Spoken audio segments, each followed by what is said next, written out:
Hello and welcome to DFS Coach Talk. It is Wednesday, January 13th, 2021.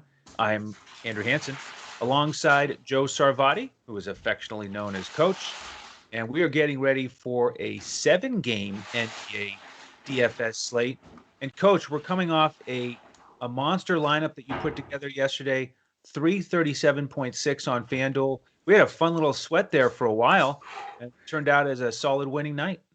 Yeah, it really was. I mean, we knew realistically without exposure to that last game, which, I never allow when the game is to dictate who I'm playing. I'm putting my best lineup out there. So we knew we'd shrink down a little bit, but it was still, I mean, it's a top 3% night across the board. Anytime you're busting that 235 threshold, or I'm sorry, 335 number, you're doing something good. And the 300 number has actually been cashing a lot because of all the challenges with people playing and sitting with COVID. So it was a fun night. And like you said, going into that last game, the numbers were blowing off the board. When you see 85, 90,000 on there, it's like what's that? Gets your attention. But it was fun sweat. Had a big night. Again, we talk about it all the time here, the coach talk process, and it's a marathon, not a sprint, and we're grinding every day, and that's how you make a living at this, make a profit at it on a regular basis. And when you have those top 3% nights like we did last night, and you triple your money that you put in, or even better, quadruple, those are the kind of nights you really can build off of. So it was awesome to talk through stuff on the podcast. I know we had a lot of listeners that aren't members that made some comments about some positive results that they had. So we love it. We love doing this show in front of the paywall every day. And then our members got to chit chat with us and double check any late swap stuff, which is a big entity now with the COVID world that we live in. And it was profitable for everybody. So those I'll take those nights 6 out of 7 nights a week if that's all right with you. It's fine with me. I'm on board for that. So let's gear up for another big night here. As we mentioned, it has now been reduced to a 7-game slate, Yeah. and we are going to go game by game as we always do to try to help you build winners on Draftkings, Fanduel, and Yahoo. So game number one, Coach, your Mavs are on the road to play Charlotte. Yep. And now we finally get the potential game number one for Mr. Porzingis. So Yes. we'll go through that again. Big news on the Dallas side as the guys who are out include Brunson, Powell, Dorian Finney-Smith, Jay Rich, Kleba. Jeez. So shorter roster and bench here for Dallas.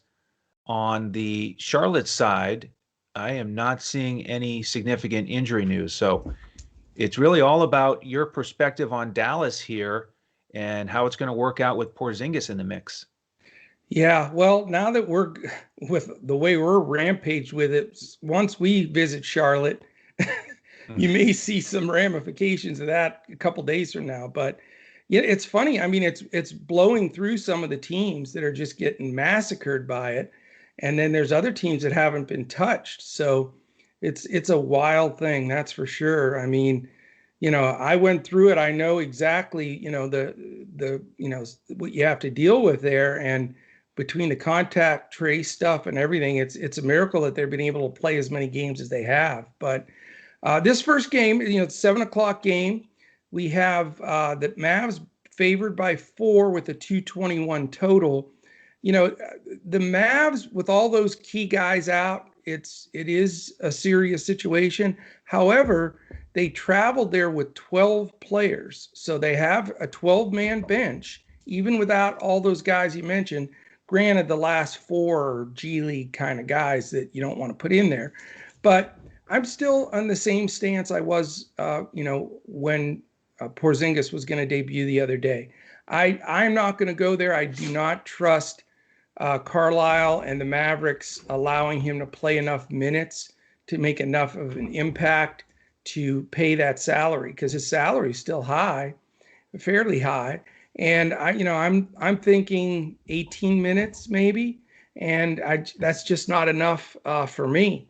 I think you got to seriously consider Luka again. I mean, all those ancillary players, there's little pieces of usage, especially Jay Rich, that go to Luka, and some go to Tim Hardaway. So, for me, those two guys are more in play in this game than Porzingis. I think a lot of people are going to try to jump on Porzingis initially, but I'm not comfortable with until he gets at least 2 games under his belt to feel he's going to be able to pay that salary.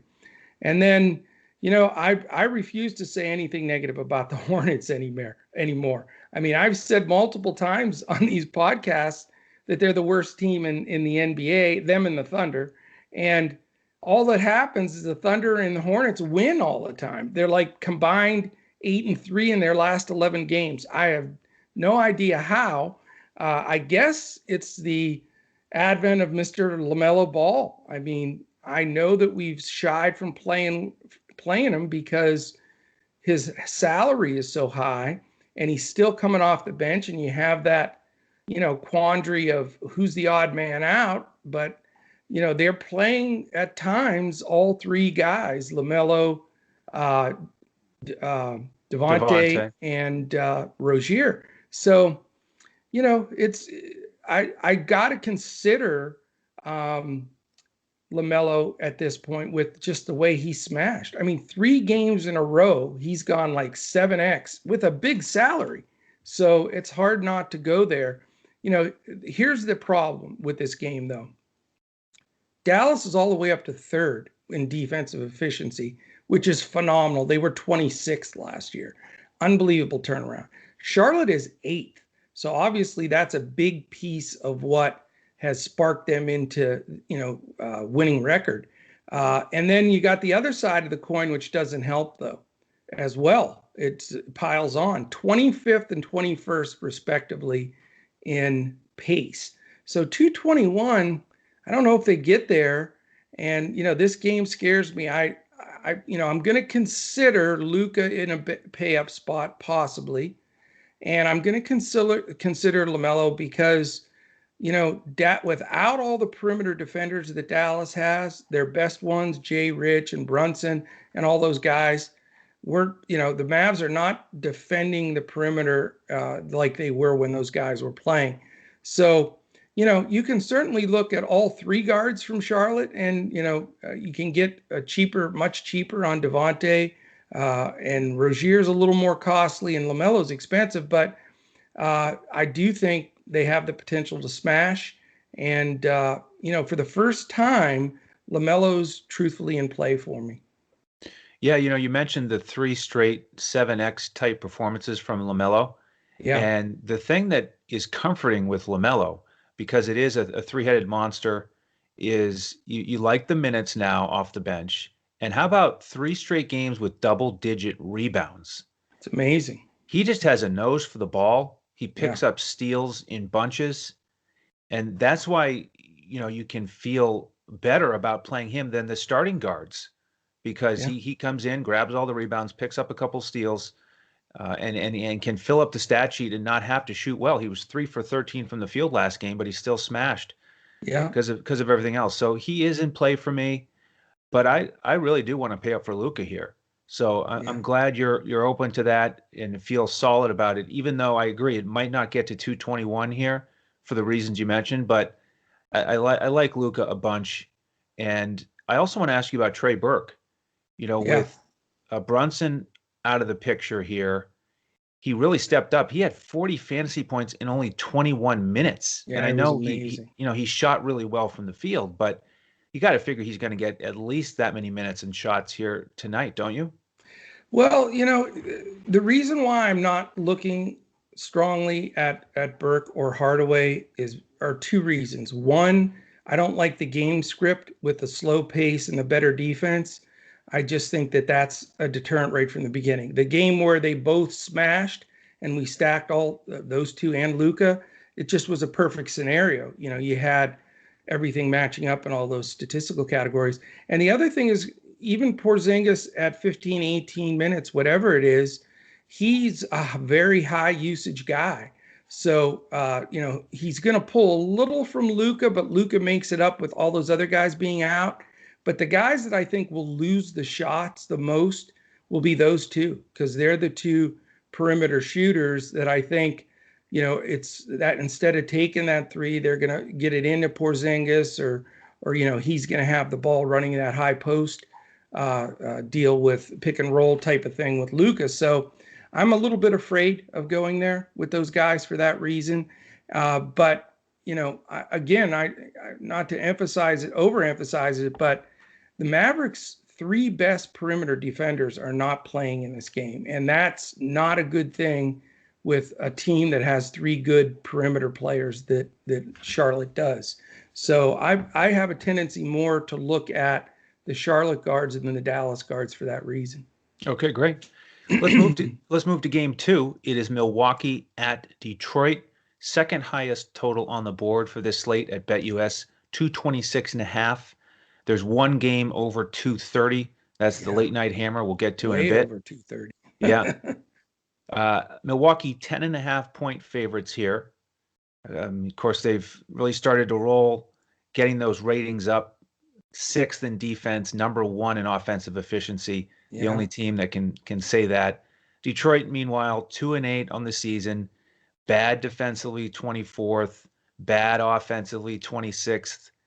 Slow pace, 22. So I'm really not excited about this game, even though it is the second highest total. And if you look at Giannis, he was disappointing. I played him on the last slate and was frustrated because he didn't play in the fourth quarter. He left and it was a 5 or 6 point game, and he just never that came was back weird in. That it was that close and he didn't get in. Usually they're up 16 and he doesn't get back in. Well, but what was the reason for that? The bench guards just came in and could not miss on threes. Oh, yeah, they just hit a bunch of them, and it got up to 20 with about 5 minutes left. So they didn't need to bring him back out. So that never happens usually. Yeah. So that was unfortunate. And so now in this situation, I just hope he doesn't smash in this one. But because I do want to pay up for Luka. So that's where I'm looking at those two studs here in terms of the first two games, fading Giannis, leaning towards Luka. With the rest of Milwaukee, the injury news here is that Portis is probable. So we'll see if he plays. If he doesn't, I think DJ Wilson could get a few more minutes. On a normal slate, he could be a potential value play for me. But I think there are some other power forwards that we're going to get to later in the slate that I like better. So I don't think you need to mess with those guys. Chris Middleton's a nice price on Fanduel at only 7,400. It's fair. And he's had 4 straight games with at least 40 DraftKings points. So steady, 15 to 19 field goal attempts every night. So I like Middleton here. And then on the Detroit side, Derrick Rose questionable with the knee issue. I don't trust anybody right now with the guards, even if he's out. I'm not looking for value on Detroit. Jeremy Grant's the only guy who you could feel somewhat positive about. He's had 4 straight 40-plus DraftKings point games, and he's getting between 15 and 25 shots per game. So they are really... You'd think that he'd ever get those kind of shots. Yeah, they are really featuring him. He made a good career move to leave Denver in terms of, getting some exposure and wasn't usage. Bad for his bank account either. That's right. So, he's the guy that I might consider. He's getting pricey, over $8K on FanDuel, $7,900 on DraftKings. So for me, probably not going on Detroit anywhere. Maybe Middleton from Milwaukee. What are your thoughts? This game's going to get play. People like to play the 7:00 game, get out to a quick start. They're going to see some of these numbers from the Milwaukee guys specifically, and the 226.5 second highest total. But I don't like this game for multiple reasons. I think it's by far the most likely to blow out. I mean, we talked about Detroit from the get-go, and we were dead right there, where on the Thunder and Hornets we weren't exactly right, but we said that it was a dumpster fire in Detroit from the off-season moves they made. Didn't even make any sense. So they're playing terrible. There's a lot of issues with that team. Milwaukee, like you said, are starting to gel, and they are a really strong team. And, my fear here is blowout. My fear is we get the same similar minutes from Giannis at that huge price. And it's just too scary for me to take a shot. And, Middleton is probably the best, safest cash play for sure at the mid sevens with his consistency. But, there are some other guys in games that should be closer down the stretch. And Middleton doesn't exactly play the whole fourth quarter either when it's a blowout. So, I'd look at Middleton. I don't like anybody on Detroit, flat out. I just think that, I think they'll focus now that, they're having one guy on the team in Grant step up. Detroit has Milwaukee has some great defenders, and they maybe even stick Giannis on them. So that's going to keep him outside and take all the way that penetration, which he's a great finisher. If you got, Stretch Armstrong out there, Giannis guarding him. So I'm probably going to run and hide from this game unless I have enough salary to slide in Middleton, because it just seems like a value play to me. Okay. Game 3, Coach, is a battle of New York as Brooklyn travels to MSG to play the Knicks. And Brooklyn played last night. Solid win over Denver, 122 to 116. Now we've got Kyrie Irving continuing to be out along with Tyler Johnson.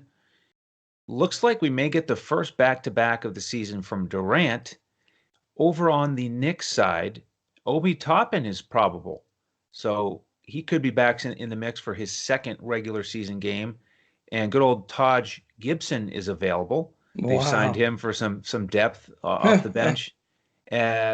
Burks and Ntilikina are still out, and Bullock is doubtful. So talk to me about this Battle of New York. Well, it's an interesting game. I mean, it all comes down to the question of how much are they going to extend Durant on a back-to-back. He played his butt off last night. It's not like that was an easy game by any stretch. He played hard and earned a lot of those points. He played point guard. He was the point guard literally for them in most of the game, because guarded by Bol. How about that matchup? Durant at point guarded by Bol. Unbelievable. The NBA, amazing to where Incredible. It used to be. But yeah, with LeVert coming off the bench, LeVert still did fantastic. But it was KD at the point, and he had a bunch of assists. I think about 9 of them. And 13, I think, 9 rebounds. Did he almost really? had a triple-double. Yeah. Oh my God. Was it the only problem? I think he had a decent amount of turnovers as well. But, that's going to come with, he hasn't played a ton of point guard in his career. So, that's my question. I'm going to do a lot of beat writer and, looking through Twitter. I just want to see sort of the philosophy going in. Nash seems like, he'd protect his players and not try to overextend them. That's just the gut feeling I get of watching him coach. So I don't know if Durant gets the full allotment of minutes here. On top of that, you've got a poor pace from the Knicks. They're the second slowest team in the league. That's not going to help. The 219.5 number isn't that great. Brooklyn's favored by 5.5.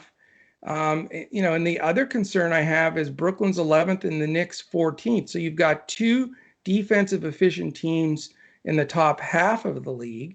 And like I mentioned, the Knicks are super slow. Now, Brooklyn is 4th fastest. Some of that came with Kyrie before he was out. So I think that'll slide back a little bit. So the game script concerns me here because, you can certainly count on the Knicks regulars like Randall, but he's extremely expensive. RJ Barrett. But some of the other guys now, I'm a little nervous with the addition of Toppin coming back. That's going to cut into some other guys' usage. Same thing, I think they'll find probably 10 minutes or so for Taj Gibson, which again, it's going to cut into either Mitch Robb or Noel, or somebody's got to lose usage there. So not real thrilled with the Knicks for that reason.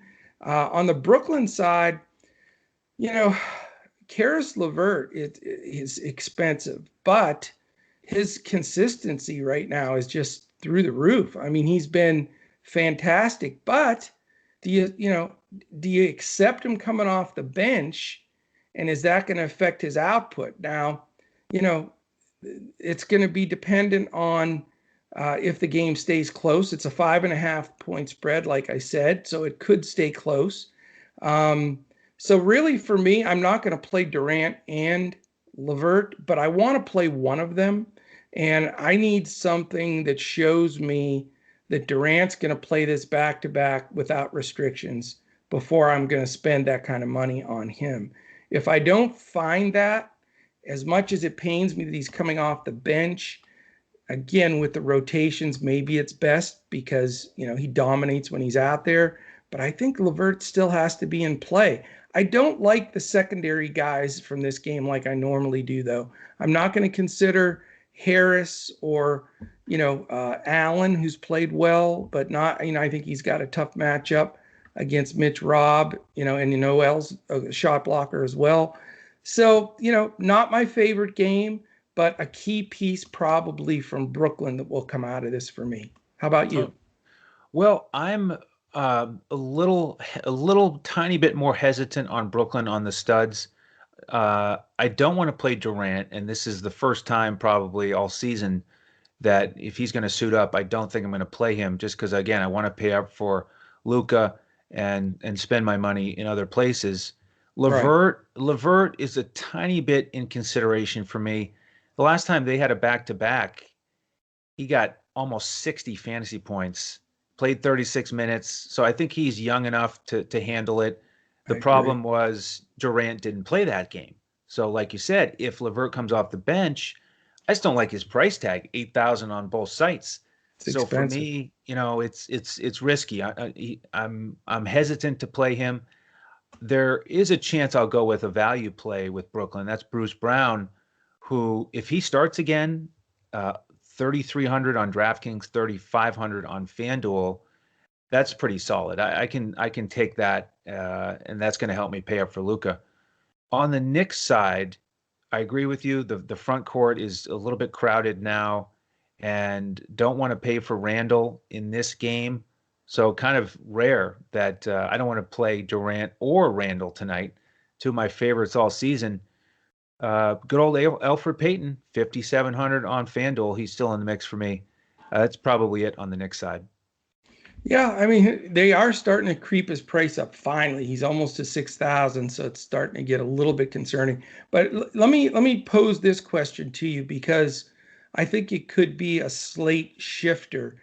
If we hear news that Durant is starting again and LeVert is not starting and Durant is playing without restrictions, would that have you consider Durant?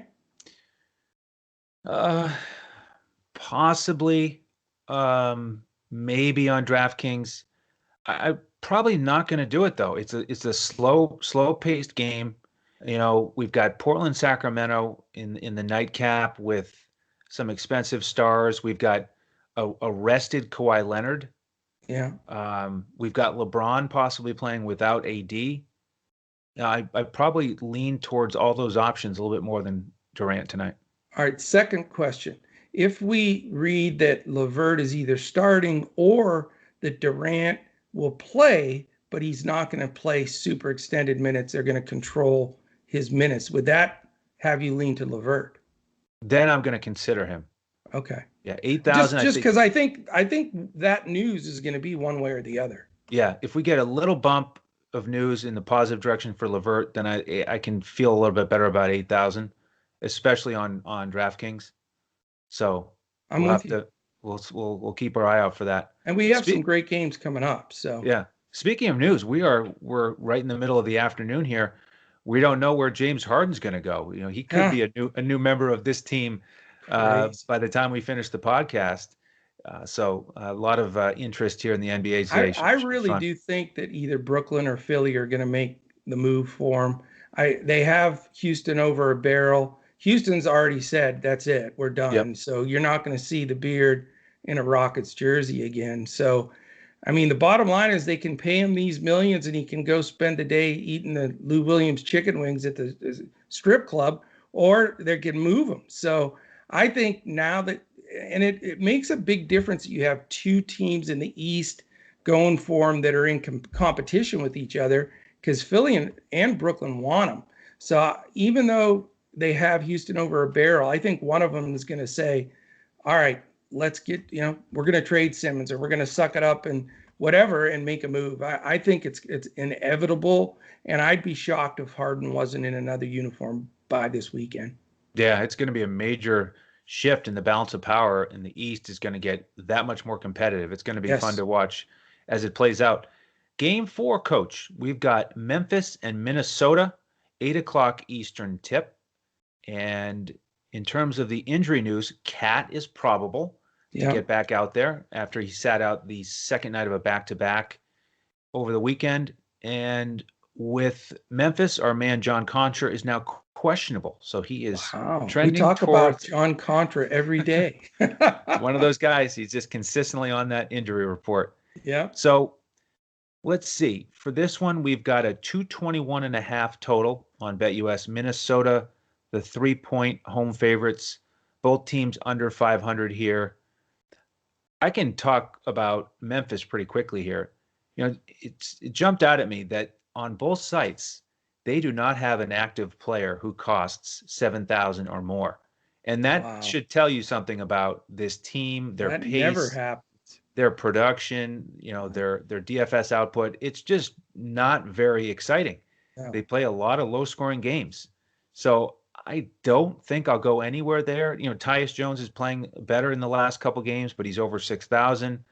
Clark is fine, but he's almost 6,000. Brooks is, the guy who chucks enough to maybe have a GPP outlier, but, probably won't go to Memphis. On the Minnesota side, Cat, he could certainly do well here. Again, the other guys I've already mentioned, the other stars on this slate, I'd rather go with than Cat.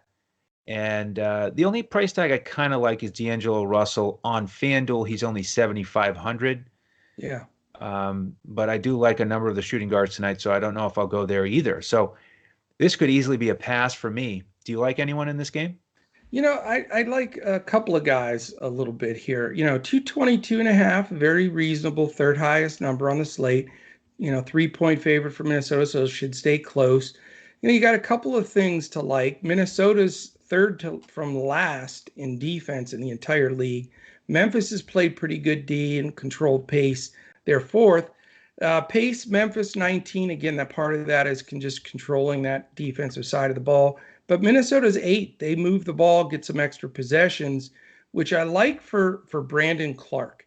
I see Brandon Clark on a steady increase now that he's been starting, on a consistent basis. He's taking a lot away from Joe Val. You can see minutes restrictions with Joe Val. It's Gorgie Jeng that's been getting some of those minutes, but Brandon Clark's picking up that slack, tip dunks, offensive rebounds. He's a talent that really, being the third banana behind Triple J and Joe Val for so long last year, and then even at the beginning of this year with them having him come off the bench, I don't think he's really truly shined. He's starting to do that.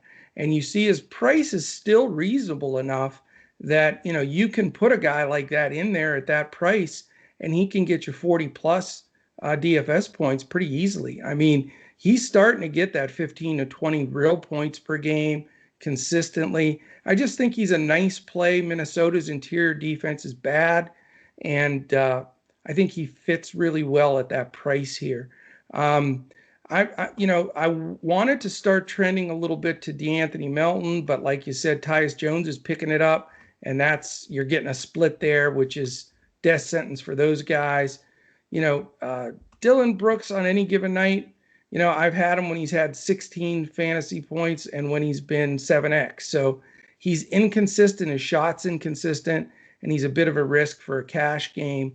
And then, like I said, I think Joe Val's going backwards a bit.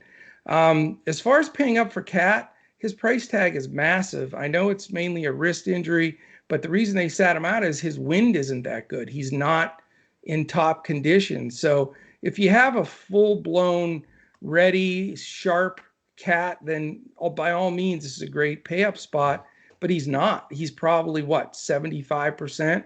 And for that price tag, there's too many other guys to pay up for, in my opinion. I don't trust D'Angelo Russell, although, again, he's another guy that can smash on any given night.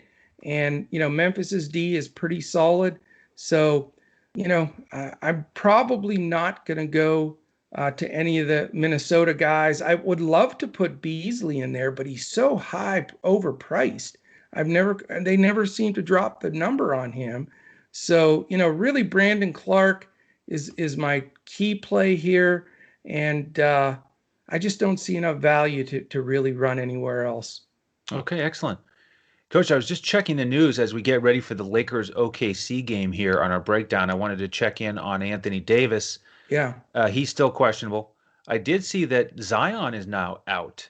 So we're going to have to change our prep for that game here coming up with the health protocols. So unfortunate situation for the Pelicans to potentially be out without Zion for a bit here.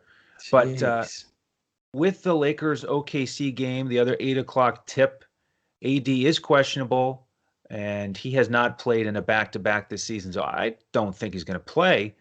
They just beat Houston easily last night, 117-100.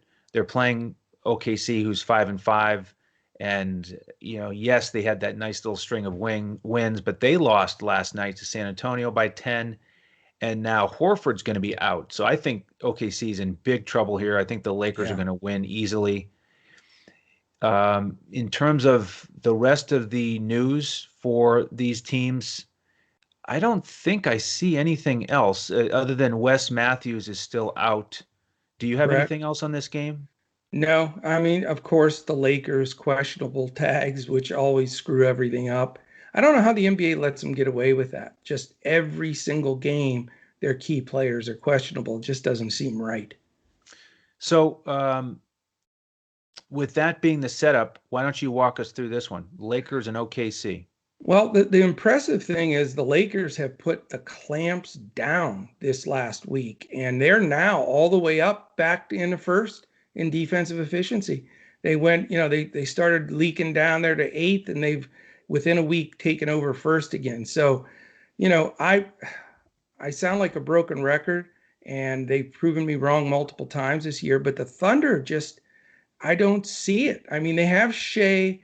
Shea has to be in consideration or on our clipboard almost every night because he has now implanted himself in the top 5 in usage in the league, and it's not going to change. I mean, he really controls the ball for that team, and they don't have much else. So, but do you want to pay his price against the Lakers in a game that could blow out? I don't. I'm not going to go Shea today. Lakers are -8. It sounds like they baked in maybe AD sitting there. I think it would be more like 11 or so.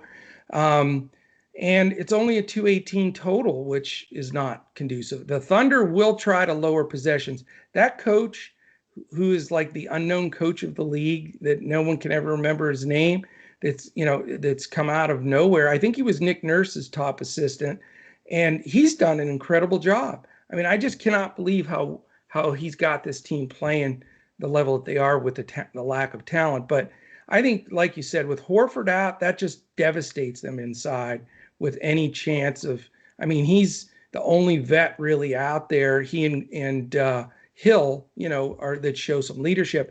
You're going to don't laugh at me here though, but I think you almost have to consider Beasley or Muscala for super value, maybe GPP plays, but without Horford in there, somebody has to rebound the ball. Dort's not going to get it. I mean, Dort is so undersized. It's amazing that he can do what he can do.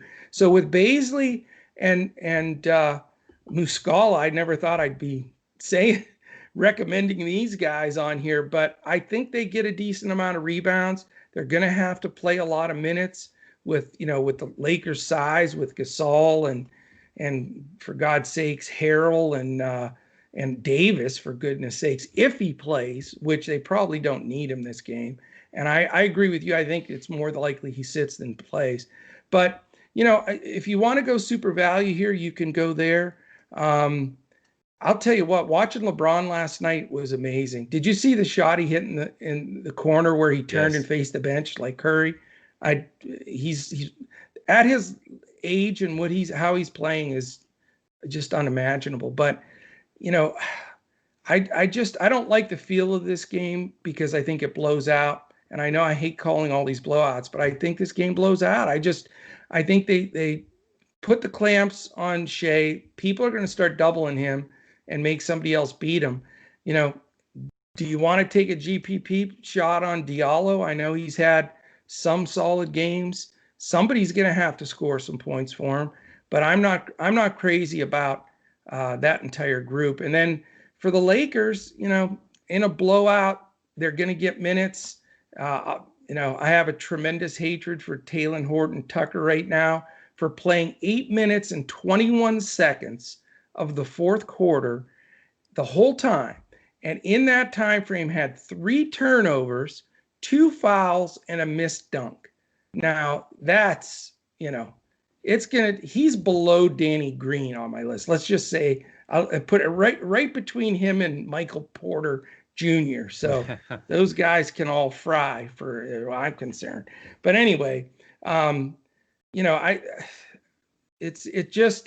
don't like the feel of the game. I think it blows out. I don't know how you trust the Lakers bench. Yeah, you can take a flyer on a Kuzma. He got tons of junk points yesterday or someone like that. But, you know, this game is going to be a game that gets some ownership just because it's the Lakers. And, you know, this is going to be my big pass game tonight, Andrew.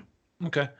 I'm likely to get a couple guys from this game as value, depending on the news. And it's a bit of a prediction on how it's going to play out. We know that Horford is out. The last time he sat in a back-to-back was back on December 29th against Orlando, and Isaiah Roby started that game. Yes. I think there's a good chance they go that route again. If they do, Roby's going to be in play for me. I know it's not a great matchup, but I also think AD is going to sit. So I think he can pay off his price tag if he starts. Muscala, what's that? I'm not a Roby guy. I mean, I followed him with the Legends. He was drafted by the Mavericks and traded for Patterson, who never even made the team. He's a G League guy, but I get it. I mean, you know, like I said before, somebody's got to get the stats for them. Yeah, I like his athleticism, and it's a combination of his price and the opportunity to start and get decent minutes. And I'll then have Muscala. To hold my nose if I roster him, though. Right. Muscala in play for me as a potential backup. Again, we'll see who starts. Then the other issue here is George Hill. He didn't play the last time they had a back-to-back. I haven't seen any news yet on him. But if he sits, then Diallo might start, and maybe you go there. I don't love his price tag. You know, he would be a GPP option for me to consider. Other than that, I'm looking more at the Lakers for value. I like Schroeder here. Again, if AD is out, when he's out, he gets a little bump in usage. He does. He and Harrell. And the other thing with Harrell is that because it's a back-to-back, I think Gasol is going to play fewer minutes. So Harrell gets a bump. And those big guys, quote-unquote bigs, off the bench for OKC, I don't think they're going to stop Montrezl Harrell. So I think he eats with Schroeder. They play really well together. Schroeder back in his old stomping grounds here, so we may get a bit of the Jordan Clarkson effect from yesterday that we played. So Schroeder and Harrell I like, and Kuzma specifically on FanDuel, he's only 3,900. Yeah. He's 5,600 on DraftKings. Crazy. So for me, again, if AD's out, I like Kuzma as a value. And then Talen Horton-Tucker, don't make me swear on air here. On DraftKings, okay, only 4,000, and interesting that he's a small forward there only. If he was 400, I wouldn't play him. Yeah, that's all I'm gonna say. But I get your point. Yeah. I'll tell you what, I think phenomenally sharp points on Harrell and Schroeder. You know, the narrative's there. I mean, it is his first game back in OKC, and I know he was with Atlanta before that, but he played quite a bit for OKC in a big role, and they never started him. They always brought him off the bench to add insult to injury. Now he's starting for the world champ Lakers, so he's got to want to stick it to him. But I love that. I think your Harrell play is super sharp too. All right, let's go to the next game. Pelicans and the Clippers, one of the 10 o'clock tips. And like I mentioned, Zion is out for the Pelicans, and Lonzo was already ruled out. Surprise. Bledsoe's questionable with an eye issue, and Redick is probable. So a lot of shift in usage here and minutes and opportunities for the Pelicans. On the Clippers side, we've got Zubac's questionable with an abdominal issue. This is a 218 total.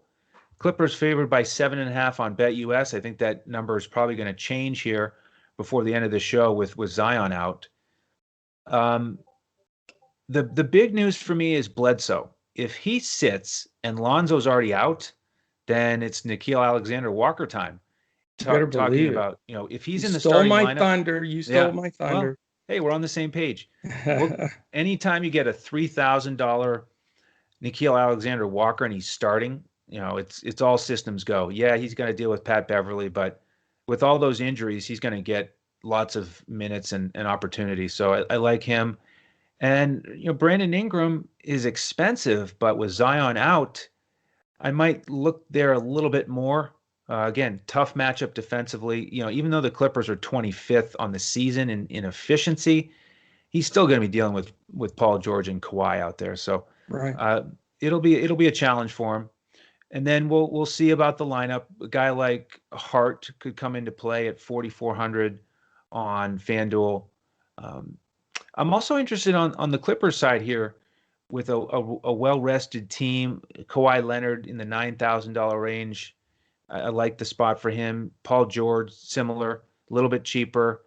You could go there. Pat Beverly, very cheap on FanDuel as a point guard at 4,000. But this is, a lot of news here to follow. But I probably will have Alexander Walker, and I may go with Kawhi and/or Paul George tonight.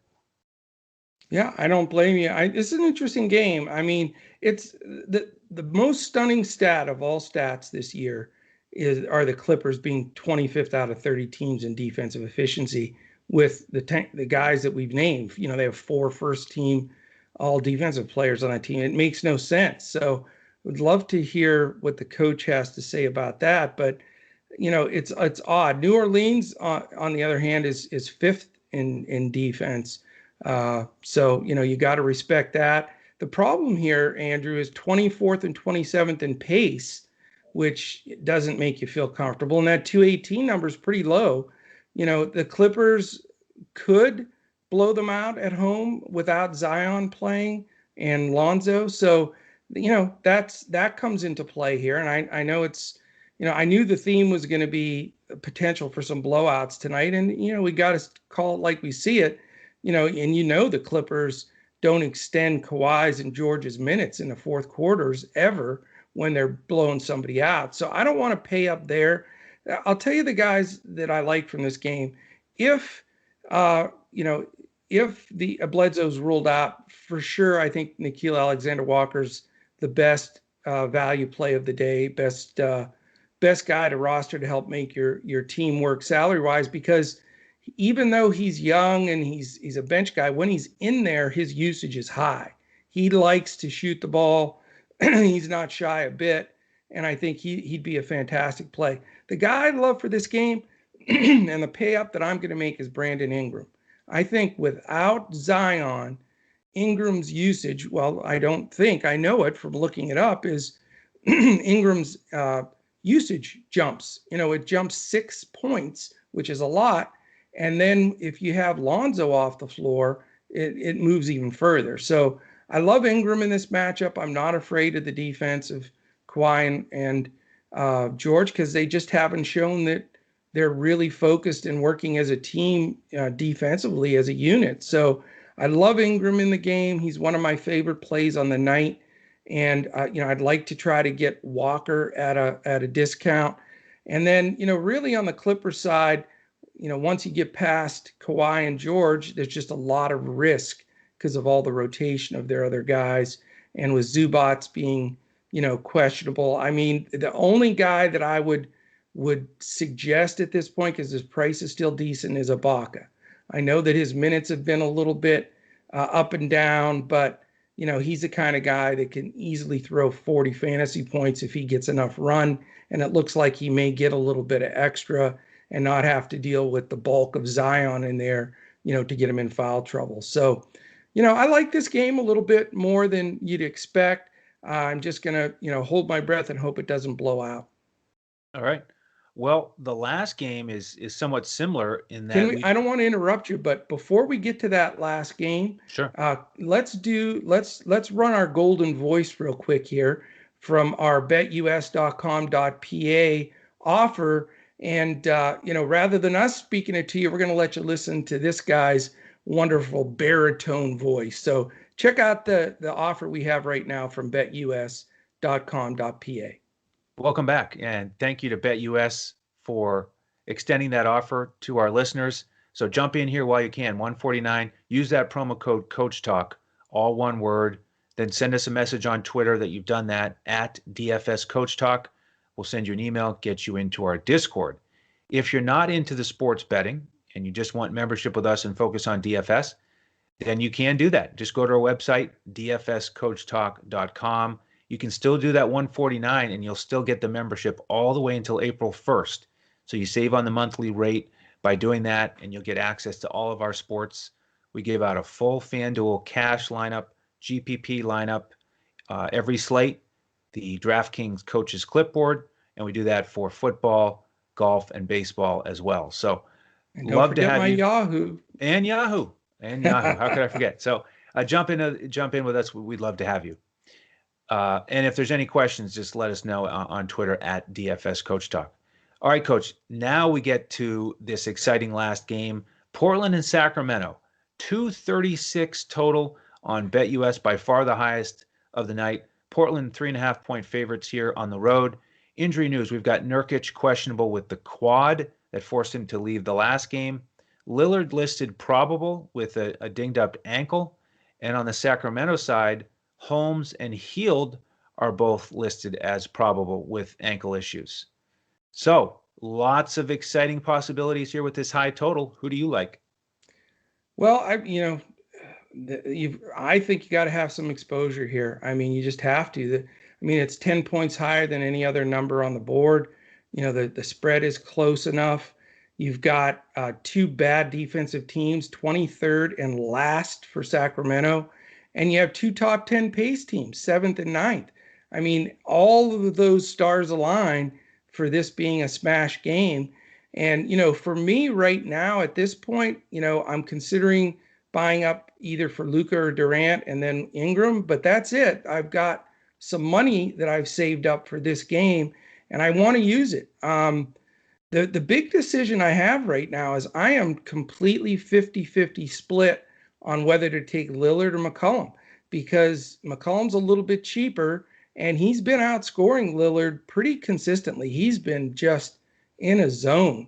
So, they're both playable. You can't afford both, really. You could if you want to build a different type of lineup, but I think you got to make a decision there that makes sense. If Nurkic sits, I think Kanter's an obvious center play, because if he plays 25 to 28 minutes, we all know he's like a 1.4 points per minute DFS player. He's just, when he's out there, he does it. He gives up 1.7 probably, but yeah. that doesn't matter to us. So, no. So Kanter's obviously in play as well. So that combination of the two guys on the one side, I like a lot. And then on the Sacramento side, I think Holmes is going to play. He's probable. And, Kanter can't defend. Again, this has to do with the Nurkic news, though. I think it elevates Holmes to a plug-and-play kind of guy for me if Nurkic is sitting. I'd like to also go with a secondary guy there, whether it, be Harrison Barnes has been steady. I know he's all over the place sometimes, but Portland's not exactly, really getting after it. So I want to consider him a little bit. And then the last guy on the Portland side, we've been beating a drum for Covington to turn it around. And he's shown some signs of that. And his price is still good. So I think he's still in play here. So I have no problem coming out of this game with four guys. I think it may be necessary just because you're going to have just a plethora of DFS points available that some of these other games aren't going to produce. Yeah, it's going to be an exciting finish to the night. Again, if Nurkic is out, then Cantor, like you said, I mean, he's been paying off value in like 16 to 18 minutes. I know. So give him 24 and watch out. I'm also interested in Holmes, like you said, if he gets to play against Cantor. So we're on the same page there.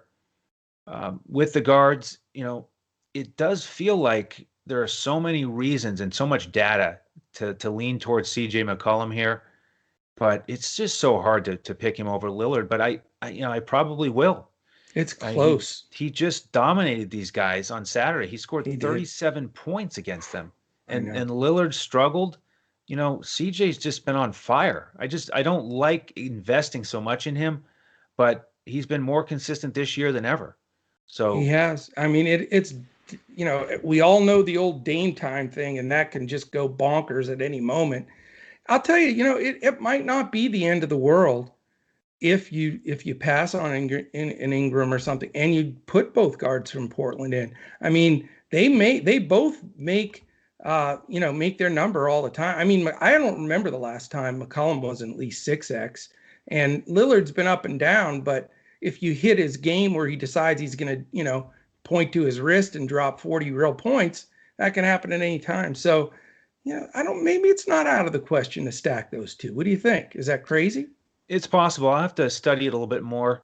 I want to play Luka so much that would make it almost impossible. Makes it tough. Yeah. Sack is last in defense, though. Yep. No, you could build a full game stack here, especially for a GPP. Sacramento is a great candidate for something like that. We saw that game against Indiana. That was a terrific game to stack. 130s, wasn't it? 127, 122, something like that. Really high scoring and close. Their bad defense and pace, like you said. I mean, 2 top 10 teams in pace, bottom 7 in defense, and they're both above average in offensive efficiency. It's just and a close perfect spread. setup. Yeah. So one more reason to join us in Discord to see how the final lineups shake out. Perhaps the GPP lineup tonight will be a game stack here. We're going to follow the news up until the very last minute, like we always do, with the help of our members who are always sharing relevant information that they find on the internet as well. So it's a lot of fun that we have building towards tip off on each of these NBA slates with so much news and so many moving parts. So we appreciate all of your support. If you could on YouTube, just quickly hit that like button, subscribe, hit the alert button. These are free podcasts in front of the paywall. We enjoy bringing them to you, but appreciate that. And then what you'll get there is you'll get the notification when the podcast posts. They usually are midday here during the week. So on the East Coast, very early afternoon is the typical schedule there. You also will get our other podcasts. We've got some NFL podcasts going up here probably tomorrow for the weekend games. PGA podcast already posted. If you haven't had a chance, check that out before golf starts tomorrow. Coach, any final thoughts? Yeah, just real quickly, our one big ask every show, if you're watching this on YouTube, please hit that thumbs up, subscribe, and also hit the alert button. That is going to be a big thing for us. It really helps us out, and we appreciate that. Again, we keep this 7 days a week in front of the paywall, so that thumbs up, subscribe, and hitting that alert button is huge. We have the contest going on through the start of the games this evening, and then our man Joe Stanton will be announcing if you like the tweet, it's pinned in our Twitter. If you like it and retweet it and are subscribed to us or do subscribe to us on YouTube, you qualify for that 1 week drawing, which, we had someone come in on this last contest. It was Mark? It Brad? I think it was Mark. Sorry, we have a dog deciding to join the party. But Brad was a first timer that, I'm sorry for all this. He's cheering us through. Chance, come here, Mister. Come here. I'll finish it up. Finish it up with our. Go ahead. Yeah, that was Mark. He's now joined. I got to say hello to GatorBait 1993. He joined today, and I love the guy already. We're doing a one-on-one. So excellent. Yeah. That's one thing we do with new members is we do one-on-one conferences to try to help you with your contest selection and bankroll management. But just go to see us on Twitter at DFS Coach Talk to retweet that tweet and be entered in that drawing for our free week membership. All right. On behalf of the coach and the rest of the DFS Coach Talk team, I am Andrew Hansen. Thank you so much for joining us, and we'll see you again tomorrow as we look to crush it in DFS.